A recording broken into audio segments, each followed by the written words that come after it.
আল্লাহ, আমি একটা সুযোগ চাই, শুধু একটা। প্লিজ দয়া করে আমাকে আরেকটা বার সুযোগ দিন, আমি এবার ভালো হয়ে যাব।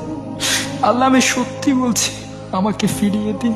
আমি সৎকর্মশীলদের অন্তর্ভুক্ত হয়ে যাব, নিয়মিত 5 ওয়াক্ত সালাত আদায় করব, পাপ থেকে নিজেকে সংযত রাখবো।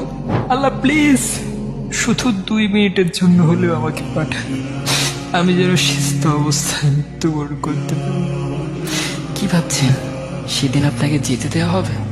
না, সেদিন সবার মুখে একটাই আর্তনাদ থাকবে, রব্বির জরুরি, রব্বির জরুরি। আল্লাহ আমায় আবার ফেরত পাঠান, আবার ফেরত পাঠান। তখন কিন্তু কেঁদে কোনো লাভ নেই। তাহলে জীবিত থাকা অবস্থায় কাঁদো, সিজদায় পড়ে অঝরে কাঁদো।